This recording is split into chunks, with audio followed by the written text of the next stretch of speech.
It started as a whisper inside Buckingham Palace. A rumor so fragile, so unbelievable, that even the staff refused to repeat it aloud. But within hours, that whisper became a storm, echoing across the corridors, ricocheting off the marble walls, and shaking the monarchy to its very core. Before we continue, please hit the like button, subscribe to the channel, and turn on the notification bell for updates. The heartbreaking news was clear. Prince Harry, the once beloved son of King Charles, had been caught in something no one saw coming. Not a scandal about fame or money this time, but betrayal. A betrayal of blood, of trust, of family. 3 minutes ago, the royal family confirmed what had been long suspected in private circles. Harry was secretly working with Meghan Markle to build a covert legal case against a senior royal. Insiders claim the target was either Queen Camilla or Princess Anne. And even more shocking, Harry allegedly lied about it. Lied to his father. Lied to his brother. Lied to the institution that once protected him from everything, the press, the public, and his own past. Imagine that. After years of tension, apologies, and public promises to rebuild the bridge, Harry was once again at the center of a palace earthquake. Except this time, the damage wasn't just public. It was deeply personal. William, the future king, reportedly exploded upon hearing the news. Witnesses describe him shouting through gritted teeth, "You're a backstabber, a dirty piece of shirt." Words no royal has ever been heard saying until now. And yet, beneath that anger was heartbreak, a brother's pain, a father's silence, a family imploding not from external enemies or the tabloid press, but from within. The shocking revelation has raised questions no one ever thought would need asking. What drove Harry to this point? Was it revenge, loyalty to Meghan, or something deeper, something darker? And most importantly, what happens now that the world knows? This story begins long before today's royal statement. It traces back months, maybe years, woven through secret phone calls, encrypted emails, and whispered meetings behind closed doors. At first glance, it looks like a legal scandal. But at its heart, it's a story about love, manipulation, and the crumbling walls of an empire that once seemed unbreakable. For months, royal insiders had spoken of a mysterious legal motion being prepared quietly by Meghan's legal team in California. It was said to involve a high-ranking royal figure. Most dismissed it as gossip, one of countless exaggerated stories that swirl around the Sussexes. But recently, something shifted. Documents leaked, timelines aligned, and the truth became impossible to ignore. It was Harry. He wasn't just aware of the lawsuit, he was helping build it. Sources close to the situation claim Harry provided Meghan's lawyers with context only an insider could know. Notes about palace protocols, details of internal conversations, subtle cues that only someone raised in that world could understand. It wasn't speculation anymore, it was strategy. And when senior royals learned of his involvement, everything shattered. Behind the gates of Balmoral and the walls of Clarence House, there was disbelief. King Charles reportedly sat in silence for nearly 10 minutes when he was briefed. No anger, no tears, just silence. A father hearing that his own son may have betrayed the crown for the woman who has divided his family for years. If that sounds dramatic, it's because it is. Every royal crisis has its own rhythm, its own emotional scale. But this one hit differently. It wasn't the reckless prince in trouble again. It was the once trusted soldier, the son who stood by his father during the Queen's funeral, now accused of stabbing that same family in the back. And to make things worse, the betrayal came disguised as peace. Only weeks before this bombshell, Harry had been seen arriving at Clarence House for what appeared to be private reconciliation talks. Smiles, handshakes, even brief moments of laughter. The media painted it as a thawing of tensions, a fresh start for a divided family.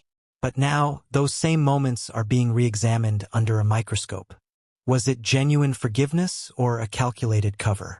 One aide put it simply, Harry was shaking hands with the same people he was secretly helping sue. It's an image that burns itself into the public mind. One of dual loyalty, blurred morality, and the unbearable question. How far would Harry go for Meghan? To understand this moment, we must look at the emotional foundation that's been cracking for years. Harry's relationship with his family has been turbulent ever since his marriage to Meghan. From the Oprah interview to the Netflix series, from the memoir Spare to the countless public statements, every move has widened the gap between him and the royal circle. Yet, through it all, Harry maintained that his heart still longed for home, that reconciliation was his goal. Now that claim looks like a smokescreen. Those who know him describe a man torn in two.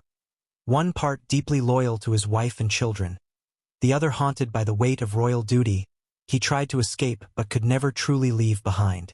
In private, Harry reportedly justified his actions by saying he was protecting Meghan from those within the royal system who wanted to destroy her. That phrasing alone, those within, shows the mindset of a man who no longer sees his family as family, but as adversaries. It's tragic, because no matter what you think of Meghan or Harry, at the end of the day, this is a family story. A father, two sons, and a legacy now hanging by a thread. According to one palace insider, the tension had been building since early summer. There were warning signs, subtle but unmistakable. Late-night calls from Montecito, requests for archived documents, quiet inquiries about royal protocols and correspondence history. At first, no one thought anything of it, the source said. We assumed he was working on another memoir or a documentary.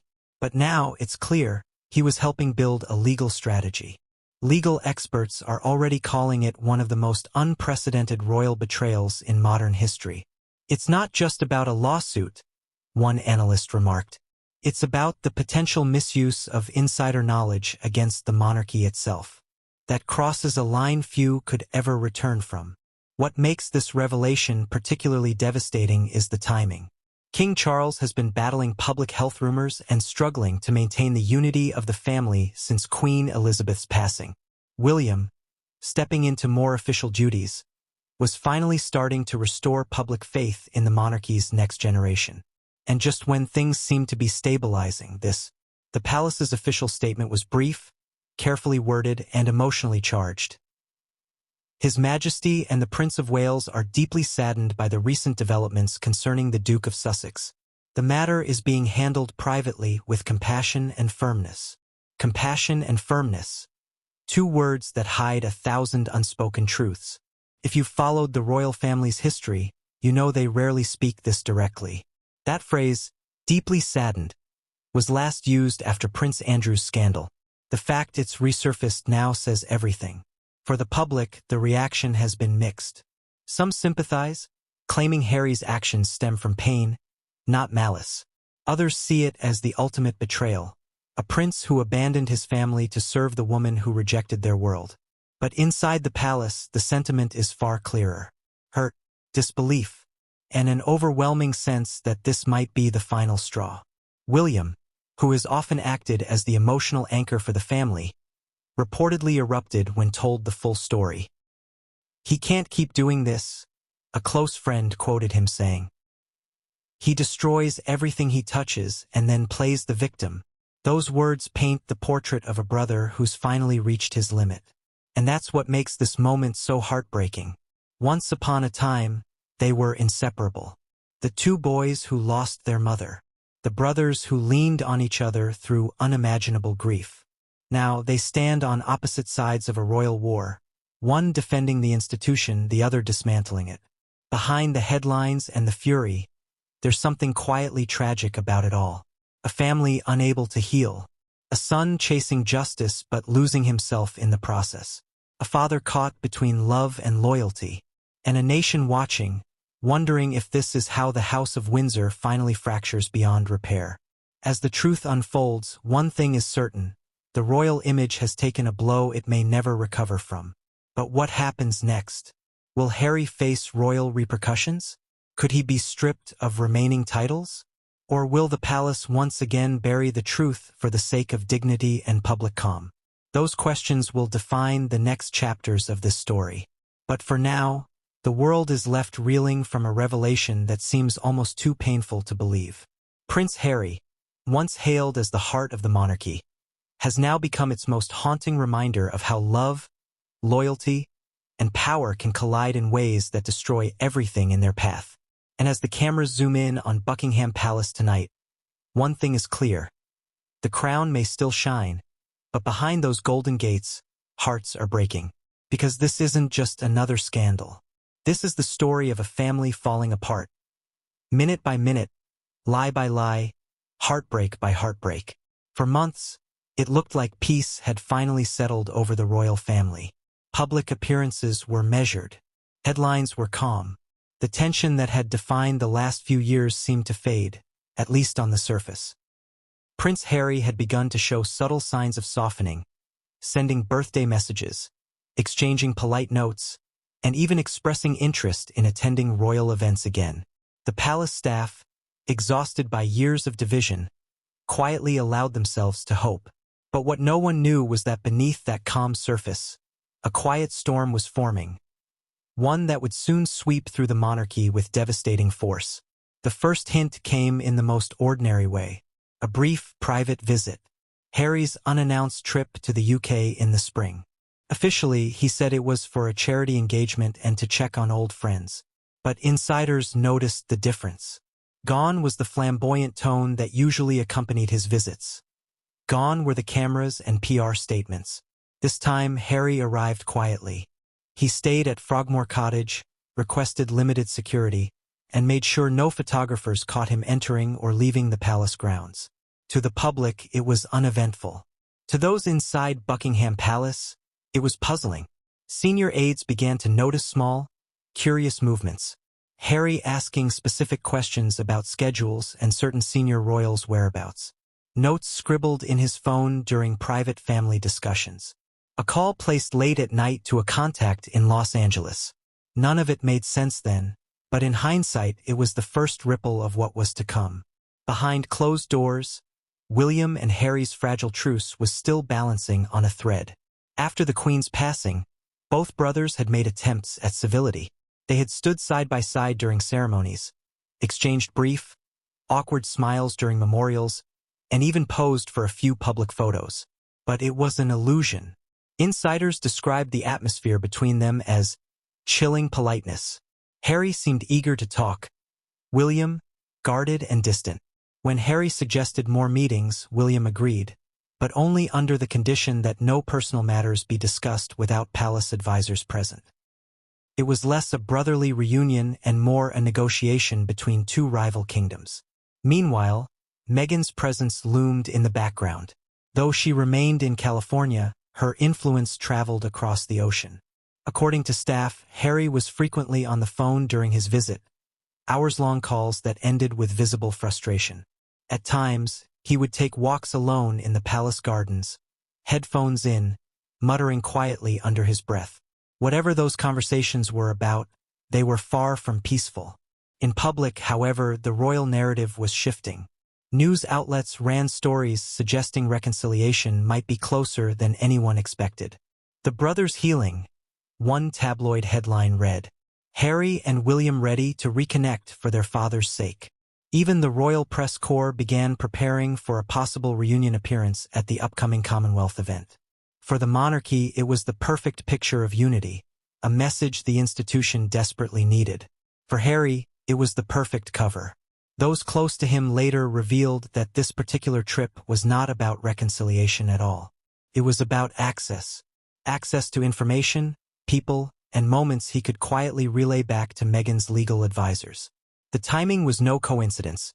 Just weeks before, a small but powerful legal team in California had begun preparing documents for what they called a reputation defense case. Its purpose, to challenge certain statements made by senior royals in private that, according to Meghan, had damaged her public image and well-being. The details were vague, but the strategy was unmistakable. The case would need insider knowledge, details only a royal could provide. At first, Harry's role seemed minimal. A few clarifications, general context, but soon, according to the leaks that would later emerge, his involvement deepened. He offered background on internal decision-making, explained protocols around royal communications, and helped frame certain narratives in ways favorable to Meghan's claims. It was all done in confidence, anonymously through secure channels. But secrets never stay buried in the palace. Not for long. While Harry played his part quietly, the palace machine continued to move forward as if nothing was wrong. The king was preparing for several high-profile engagements. William and Kate were spearheading environmental projects. Princess and, ever the workhorse, was attending military commemorations abroad. Everything seemed normal, until an aide noticed something unusual. A series of data access requests coming from the palace's internal archive system. The requests weren't unauthorized, but they were odd. Files relating to 2018 and 2019, specifically about internal communications between senior royals and external legal advisors, were being reviewed. The person who had requested them? A staff member temporarily reinstated by Harry's team for research purposes. It was subtle, almost invisible, but it planted a seed of doubt in the palace staff. Why would Harry's people need access to confidential historical documents during a supposed reconciliation trip? That question lingered quietly for weeks. Few dared to raise it directly, afraid to appear suspicious of the king's son. But eventually, whispers began spreading through departments. And as always happens with royal gossip, what starts as rumor eventually reaches the ears of those in power. One evening at Clarence's house, a senior aide discreetly brought the matter to William's attention. The future king listened in silence as the aide explained what had been found.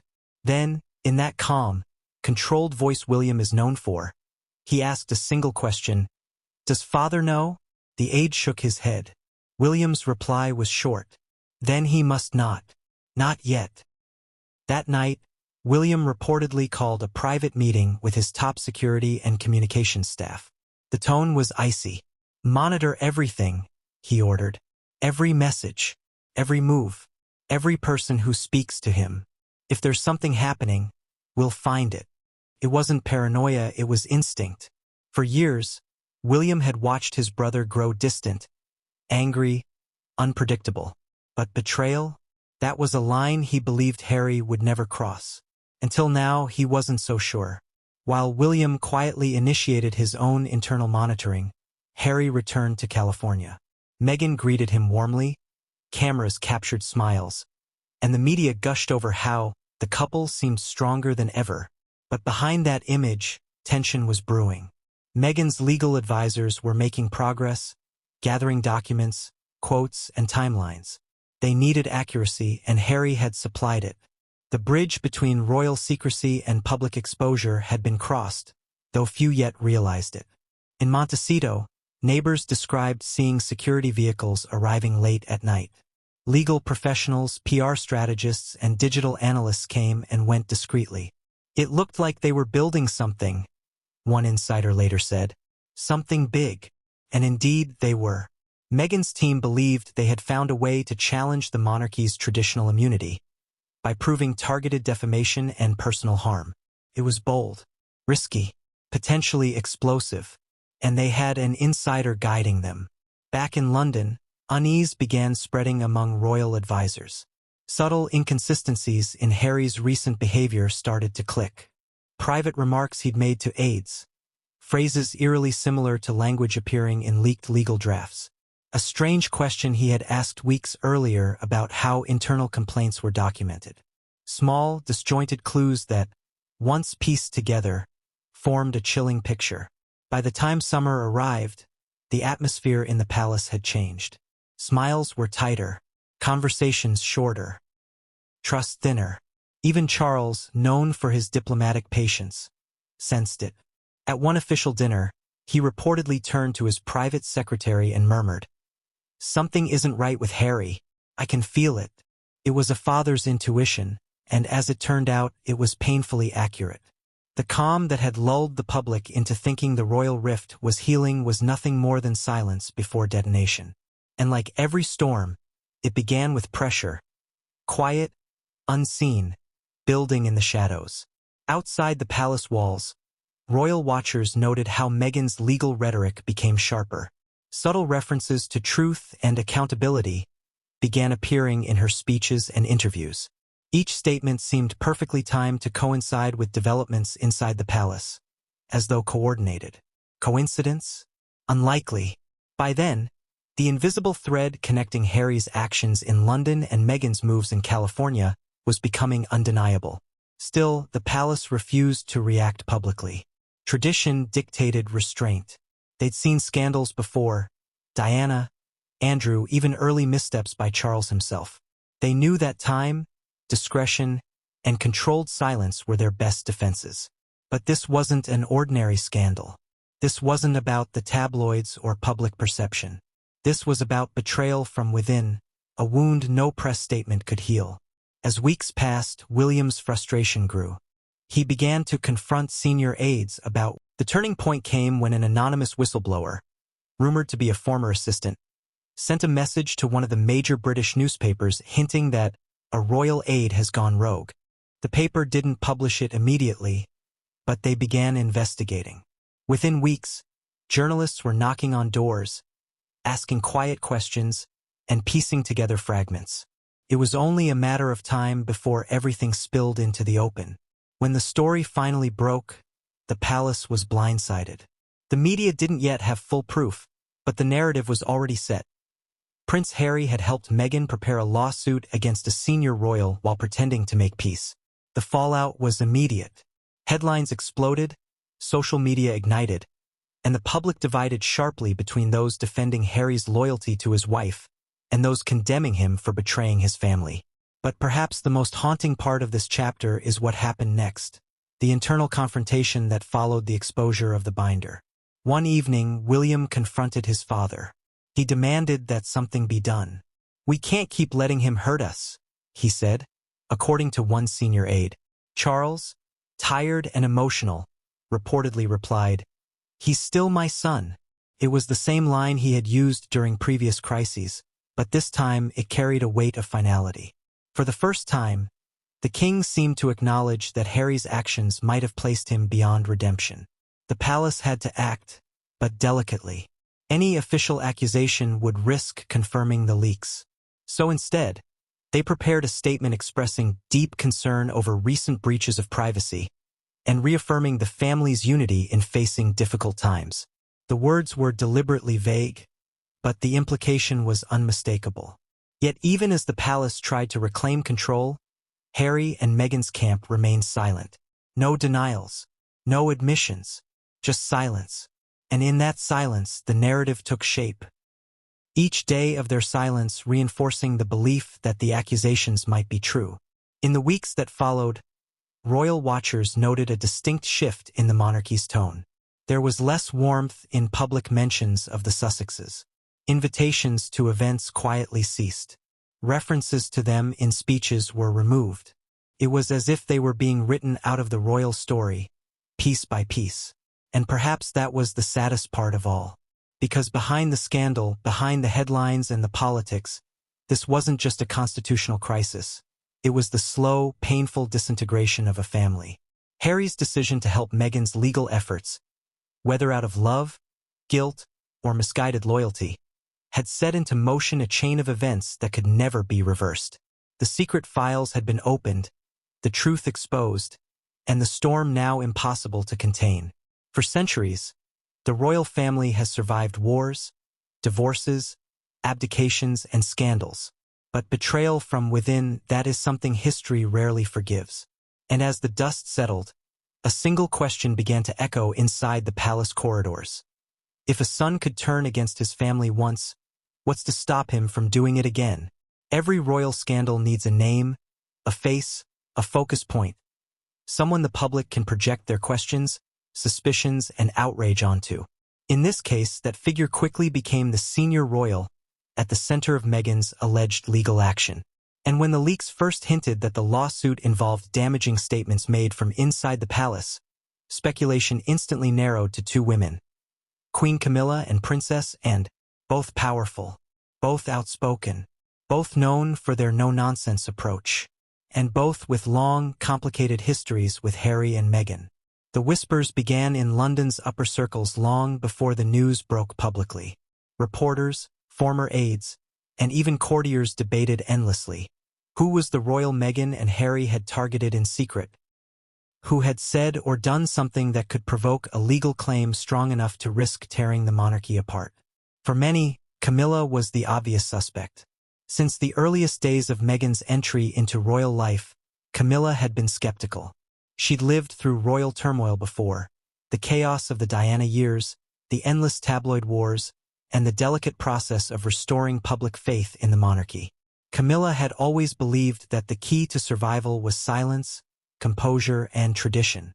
Meghan, on the other hand, represented the opposite: media openness, emotional transparency, and American-style ambition.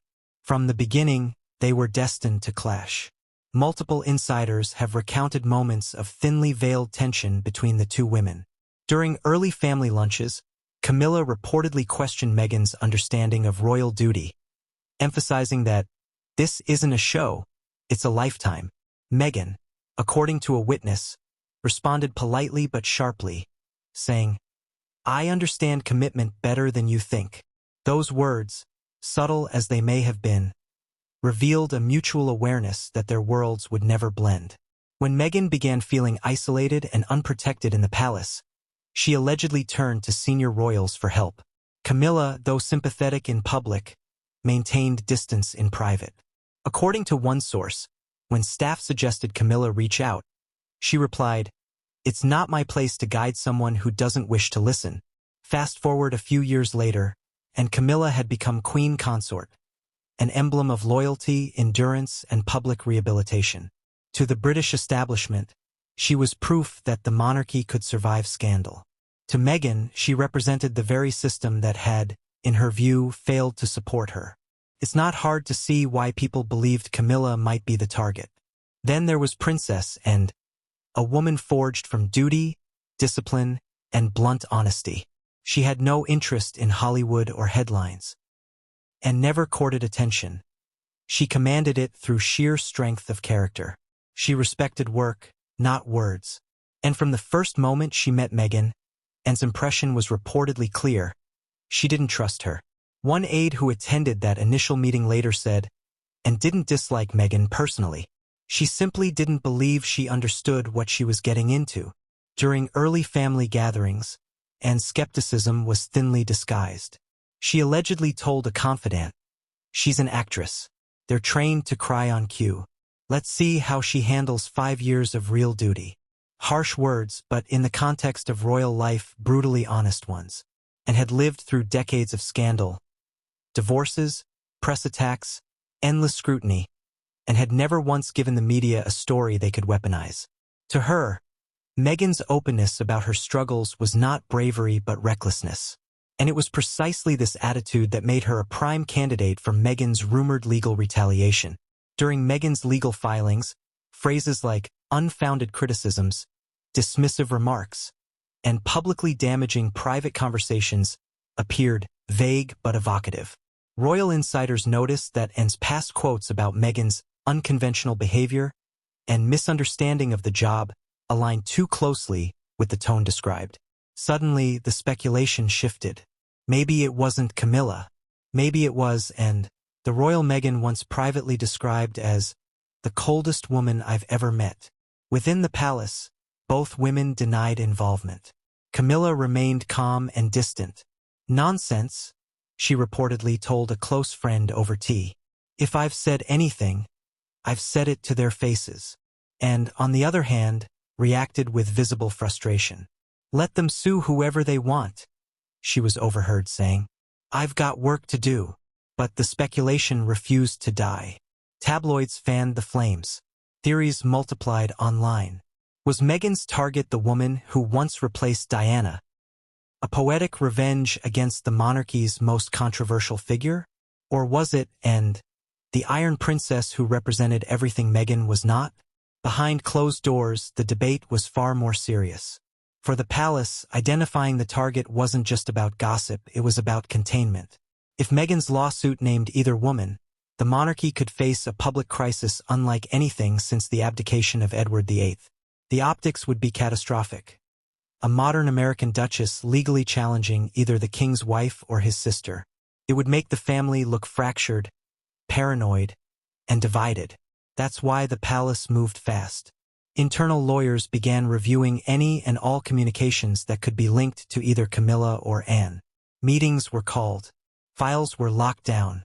The royal press office prepared for every possible outcome, drafting statements that could be released at a moment's notice. Meanwhile, Harry remained silent.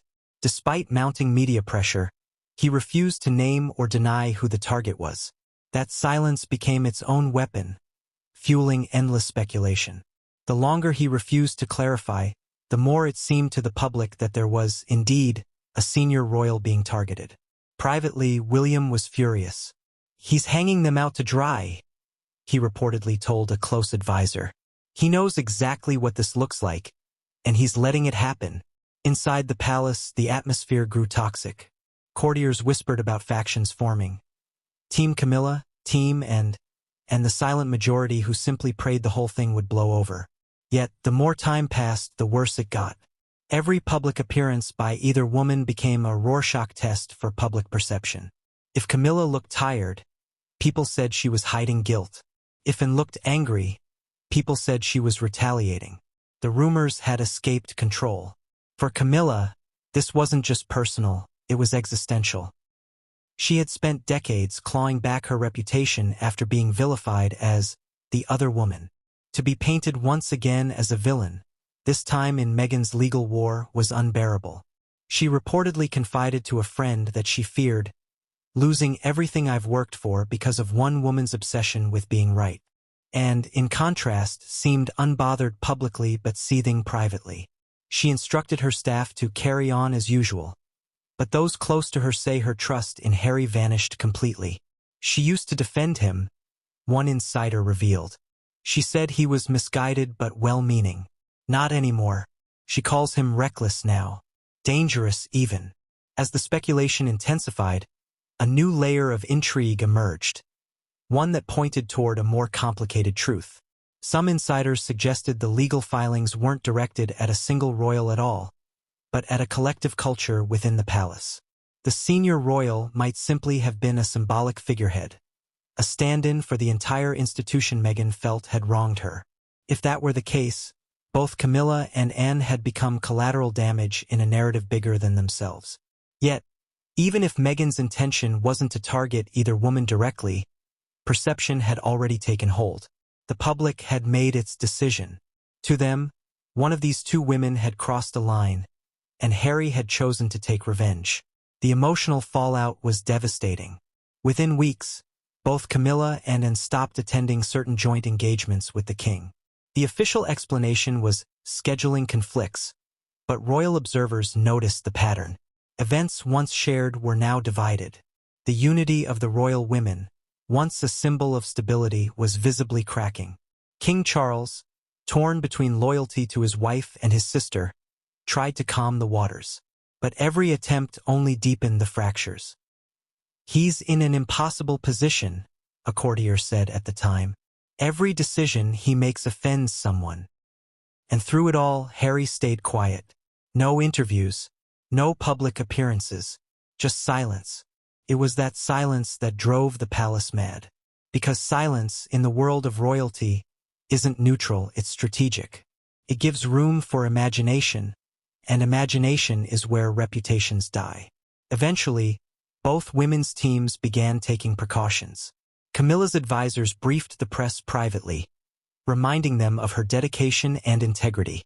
Anne's aides released subtle signals through her public work, more charity visits, more engagements, as if to say, she's too busy serving the crown to be concerned with gossip. But none of it could erase the unease. The damage had already been done. Then came the most shocking twist of all. Leaked correspondence from Meghan's legal team to a UK-based intermediary, referencing the harmful remarks of 2019. The letter didn't name anyone explicitly, but a line within it read, "Statements attributed to a female member of the royal household who occupies a senior advisory role." That single sentence reignited everything. Who, between Camilla and Anne, fit that description better? The internet erupted with debate. News anchors speculated endlessly. Hashtags trended worldwide. And in Buckingham Palace, the walls seemed to close in. For centuries, royal women had been the glue that held the monarchy together. They navigated scandal, softened egos, and protected the institution's dignity through grace and restraint. But now, two of them were being pitted against each other in the court of public opinion. Not because of their own words, but because of the actions of a prince who once promised to defend them. To many within the palace, it felt like history repeating itself. Another royal feud. Another woman vilified. Another chapter in the long, tragic cycle of royal self-destruction. But this time, the difference was modernity. The battle wasn't confined to newspapers and gossip columns. It was global, digital, instantaneous. Every word, every look, every silence became evidence of guilt. By late autumn, the situation had reached breaking point. The king called a private meeting at Clarence House, attended only by his closest circle, Camilla, and William, and a select few advisors. The mood was tense, brittle, suffocating. One insider described it as the most strained gathering since Diana's death. Charles reportedly opened the meeting by saying, "We are a family first, not a battlefield. This cannot go on." But his attempt at mediation failed. Camilla, wounded and defensive, said she wouldn't tolerate being dragged into another Diana narrative, and, cold and direct, snapped back, "You're not the victim here." William remained silent for most of it, his expression unreadable. No official record of that meeting exists, but what came out afterward was undeniable. The royal family was divided not by the public, not by politics, but by their own blood. Whether Meghan's lawsuit ever explicitly named either Camilla or Anne is still a mystery. The documents remain sealed, the truth obscured by legal red tape. But perception became reality, and perception destroyed the peace. By the time the meeting ended that night, one truth was clear. No matter who the senior royal really was, the damage had already spread too far. The monarchy's inner circle had fractured again, and this time there would be no easy repair. And as the family members left Clarence House one by one, none of them spoke to each other. Not a word. Just quiet footsteps echoing down marble floors. The sound of centuries of unity splintering in real time. Outside, cameras flashed, but the faces that emerged told the full story. A queen looking weary, a princess looking furious, and a future king looking broken. Because deep down they all knew.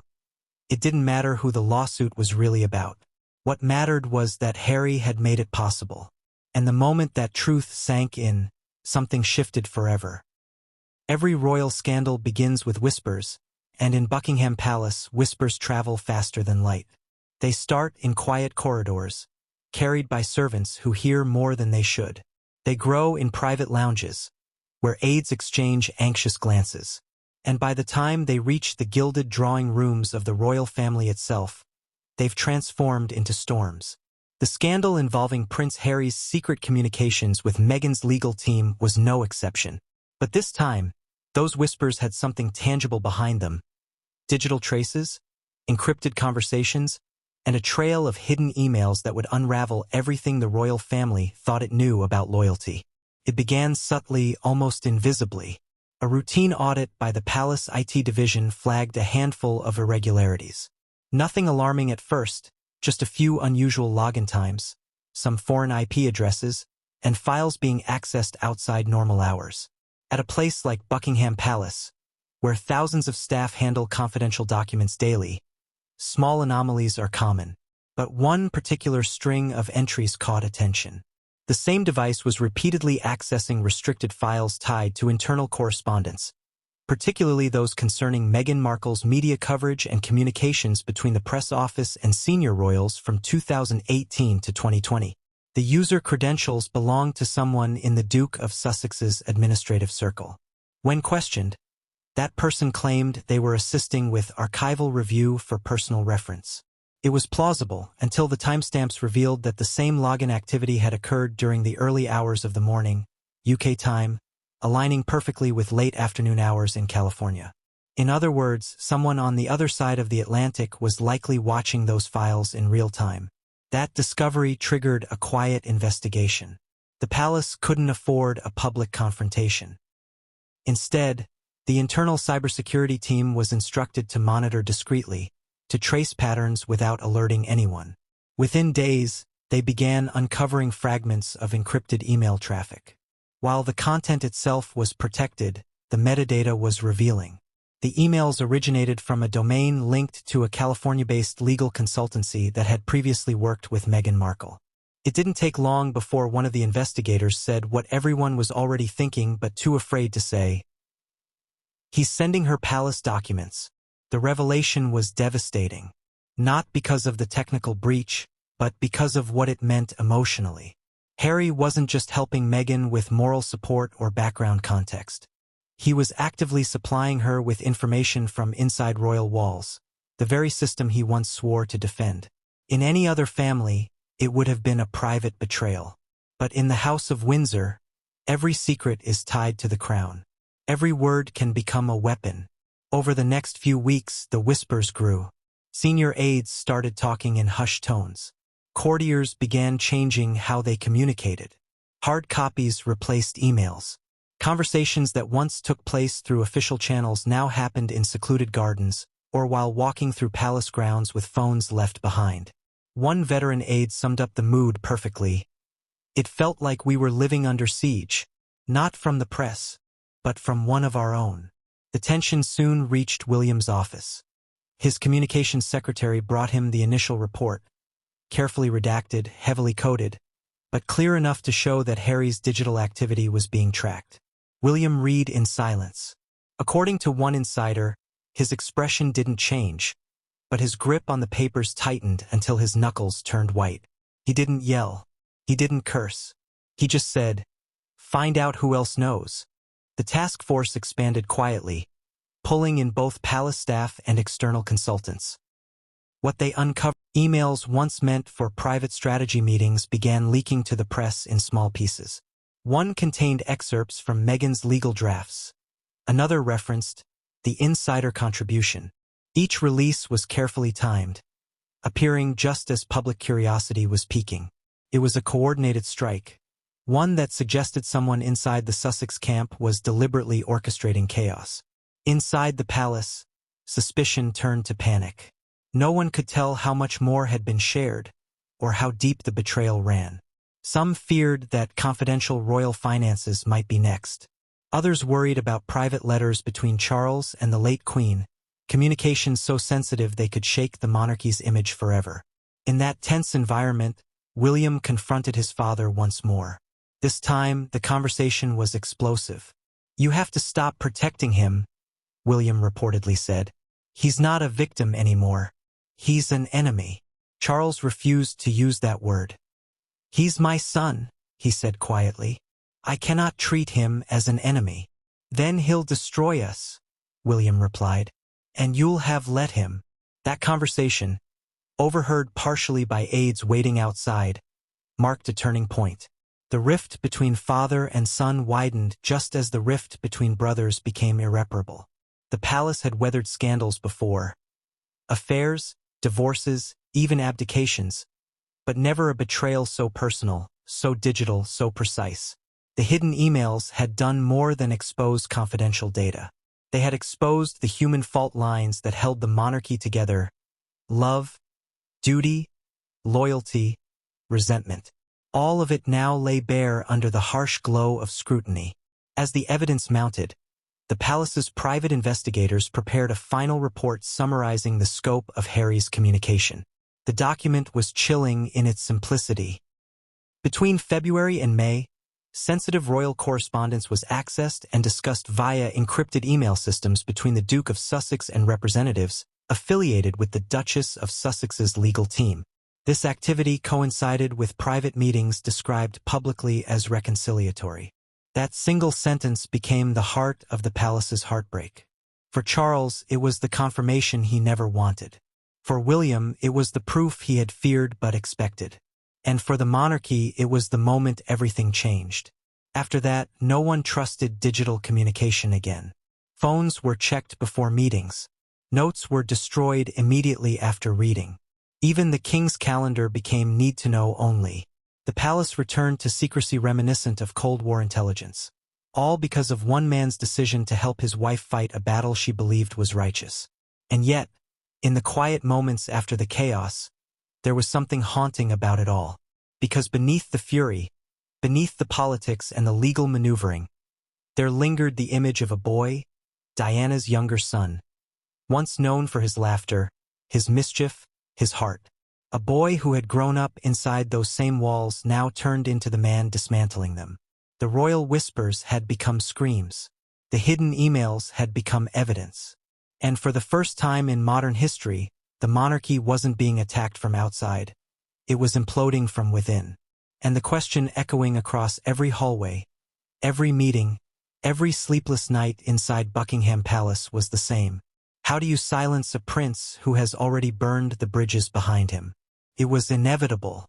Every unspoken word, every tense silence, every strained handshake between the brothers had been building to this moment. For years, they'd walked parallel lives. Once inseparable, now divided by oceans, both physical and emotional. But when the truth about the emails broke, when William saw the proof that Harry had secretly aided Meghan's legal team against a senior royal, something inside him snapped. This wasn't about tabloids or family gossip anymore. It was about betrayal. And William was done staying silent. The confrontation didn't happen in a grand room filled with advisors or cameras. It happened in private, the way most family implosions do. Behind closed doors, voices echoing through old hallways that had once heard laughter. According to palace insiders, the meeting was hastily arranged at Clarence's house. King Charles insisted on being present.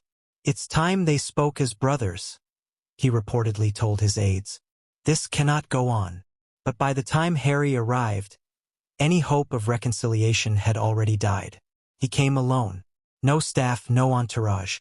Just him, pale, tense, visibly nervous.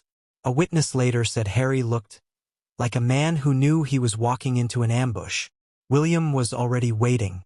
He didn't rise to greet his brother. He stood by the window, hands clasped behind his back, staring out at the gray London sky. The air was thick with something electric. Not anger yet, but the stillness that always comes before it. Charles, ever the mediator, tried to break the ice. "Thank you both for coming," he began softly. "This has gone too far. The world is talking about us again, and it's tearing this family apart." But neither son looked at him. Harry's eyes were fixed on the floor. William's jaw tightened. Then, without warning, William turned. "You've humiliated us," he said quietly. Harry looked up, startled.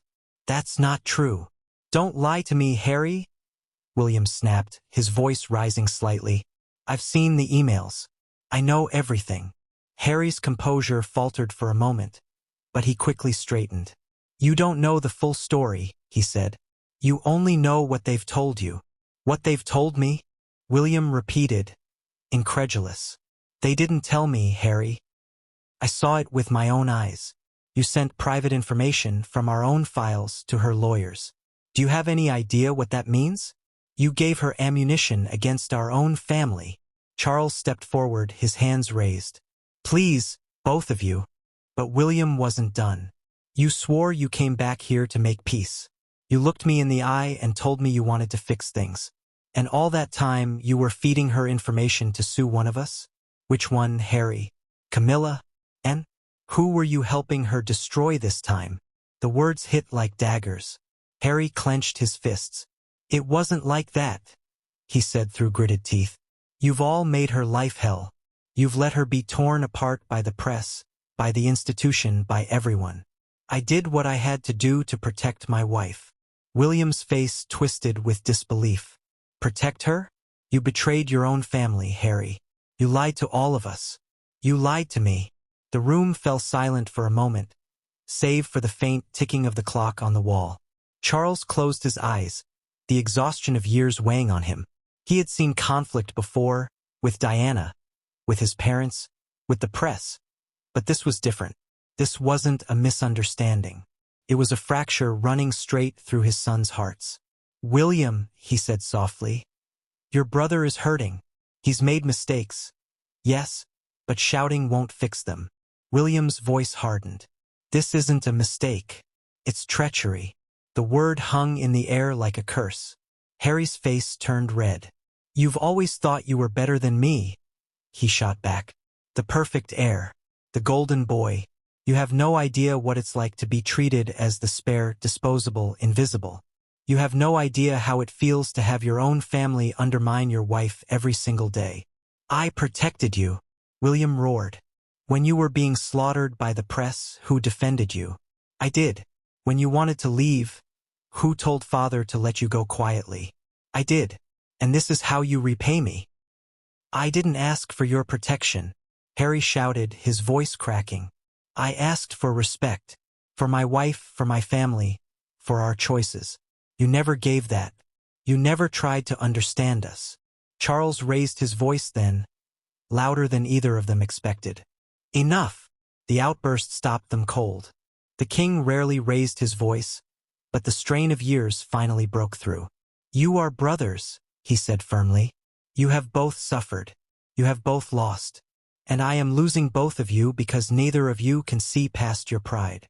The silence that followed was suffocating. Harry looked away, blinking rapidly. William's chest rose and fell with heavy breaths. But Charles wasn't finished. Harry, he said, his tone softening. Whatever you think you were doing, whatever your reasons were, this cannot continue. You have crossed a line that cannot be uncrossed. Helping legal actions against your own family, it doesn't just hurt us, it hurts the institution. It hurts everything your mother stood for. The mention of their mother's name stopped both sons cold. For a long moment no one spoke. It was as if Diana's ghost had entered the room, her memory, her tragedy, her shadow hovering over every word. Harry finally spoke, quieter now.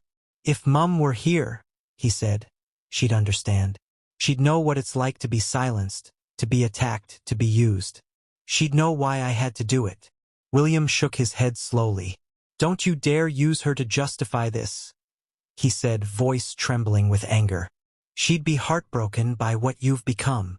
Harry's reply came like a knife. And she'd be disgusted by what you've turned into. The air went still. Even Charles looked stunned. William took a step forward. His voice dropped to a low, dangerous whisper. You're a backstabber, he said. A dirty piece of shirt. You used Mum's memory, our family's name, and everything this institution gave you. For what? To help your wife play victim. Harry's face flushed with fury. You think you know me? You think you know what I've lived through? You've never had to fight for anything, William. Everything was handed to you, the title, the respect, the loyalty. I had to earn every ounce of it. And when I finally tried to make my own way, you treated me like a traitor. William's reply was quiet but lethal. Because that's what you are. For the first time, Harry's composure cracked completely. You have no idea what it feels like to love someone who's being hunted, he said, his voice breaking.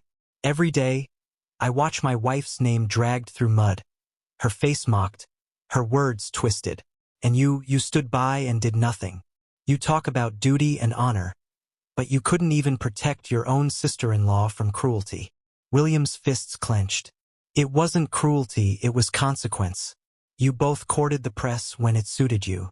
Don't pretend you're victims of the same system you exploited. Charles intervened again, his voice trembling. Stop this, both of you. He looked from one son to the other, eyes glistening. I will not watch you destroy each other. Not after everything we've lost. But neither was listening anymore. The years of resentment had burst open like a dam. Decades of emotion, rivalry, jealousy, and pain poured out all at once. Do you even realize what you've done? William shouted. You've turned our private pain into entertainment for the world. You've humiliated father, undermined the crown, and now you've leaked our private communications. You've become everything you claim to hate. Harry's voice trembled. And you've become everything we fought against, cold, emotionless, part of the machine. You care more about reputation than truth. That was the final straw. William lunged forward, stepping inches away from his brother. For a moment, it looked as though he might hit him. Aides outside reportedly heard shouting, something crashing, and then Charles's desperate voice pleading, Enough, please. When the door finally opened, the scene inside was bleak. The brothers stood apart, faces pale, breathing heavily. Charles sat slumped in a chair, his hands trembling. A vase had been knocked over, water spilling across the carpet. No one spoke for nearly a minute. Then William turned to his father. "You wanted us to talk," he said coldly. "Now you've seen where we are. There's nothing left to fix." He glanced at Harry, his expression a mix of fury and heartbreak. "You're not my brother anymore."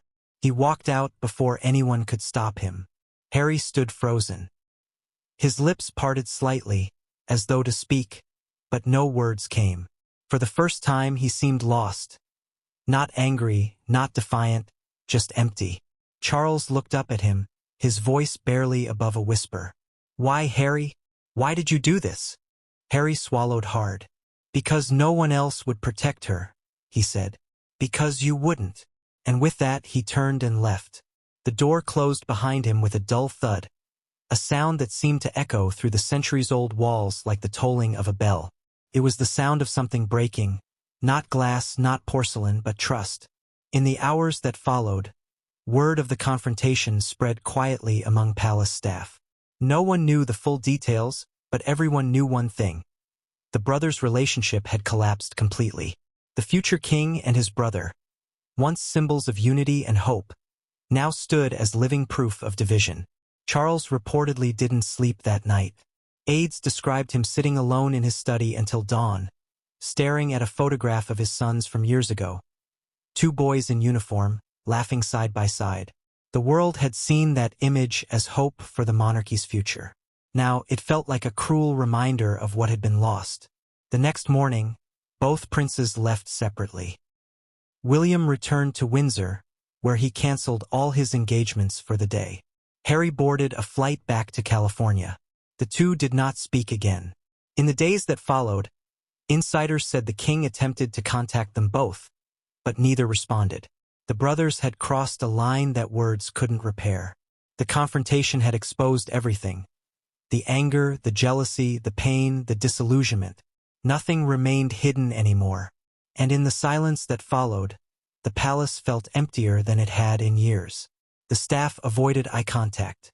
The air was heavy with something unspoken, a grief that went beyond scandal. Because for all the headlines and accusations, this wasn't just about royal politics or leaked emails. It was about two men who had lost each other. A family once united by tragedy was now divided by choice. And as one aide put it quietly that night, the monarchy survived Diana. It survived scandal after scandal. But I don't know if it will survive this. The storm had finally hit. But the worst, as history would soon show, was still to come. The king had spent decades preparing for his role. The protocols, the public appearances, the endless scrutiny, the weight of history on his shoulders. He had endured scandals, handled crises, and witnessed the press twist every word, every action, every misstep. Yet nothing in all those years could have prepared Charles for what had just occurred between his sons. The confrontation in Clarence House had left a scar not just on his family, but on his heart. He was caught in the crossfire, both literally and emotionally. As the father of Harry and William, he understood their pain, their grievances, their ambitions. Yet as king, he had a duty to the institution, to the crown, the Commonwealth, and the millions who looked to him for stability. Those two roles had never felt so contradictory. How could he reconcile the image of a unified royal family with the reality that one of his sons had secretly assisted his wife in legal action against a senior royal? How could he maintain authority when the very people closest to him had defied every expectation of loyalty and discretion? The morning after the confrontation, Charles sat alone in his study, the weight of history pressing down on him. Reports from aides were staggering. Not only had private communications been compromised, but internal staff were now fearful. Rumors had begun circulating, and media scrutiny was only beginning to intensify. The leaks, intentional or not, had triggered a palace-wide anxiety that bordered on panic. Charles's advisors had prepared briefings detailing every piece of evidence, every email, every encrypted message, every witness account. They laid it all out meticulously. The metadata from Harry's devices, the correspondence between Meghan's legal team and the California-based intermediary, the fragments of voice recordings indicating insider knowledge, the timeline of Harry's movements in London, all pointing to one unshakable conclusion. His youngest son had participated in an act of betrayal so personal it transcended politics. For Charles, the difficulty wasn't just about the scandal. It was about loyalty, morality, and the fragility of family. He knew that William's anger was justified, that the institution's dignity had been compromised, and that public trust was at risk. Yet he also knew that Harry was a son who had experienced his own pain, who had grown up in the shadows of expectations, who had suffered in ways the public might never understand. Balancing these truths felt impossible. In private, the king wrestled with two irreconcilable realities. On one hand, he was a father mourning the loss of trust and fraternal bond. On the other, he was a monarch tasked with protecting centuries of tradition, authority, and reputation. Every decision seemed to have catastrophic consequences. Address Harry directly and risk inflaming the situation. Remain silent and appear weak or complicit. Act decisively against him and risk irreparable damage to familial relationships. Hesitate and risk public perception turning against the crown. The palace staff watched him closely. They observed the tight lines around his eyes, the subtle tremor in his hands, the weight of years etched deeper into his features in the wake of a scandal that was as personal as it was institutional.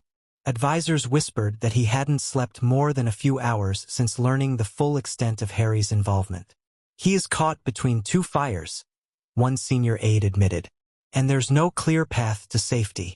Outside the royal residences, media speculation reached fever pitch. Headlines screamed of family feud escalates. Prince Harry betrays the crown. King caught in familial crossfire. Yet none of the stories captured the complexity of Charles's position, the nuanced emotional reality of a father simultaneously overseeing a monarchy in crisis and navigating a family fractured to its core. The king's private meetings with advisors became more frequent and more tense. Strategic discussions about public messaging, press engagement, and legal responses collided with emotional conversations about his son's well-being and the long-term implications for the family. Every decision required weighing the human cost against the political and institutional consequences. Should he attempt to mediate between his sons, risking further betrayal? Should he act unilaterally, asserting authority but potentially alienating both? Every option carried pain and peril. Internally, the palace had begun a quiet assessment of the fallout. Security measures were heightened.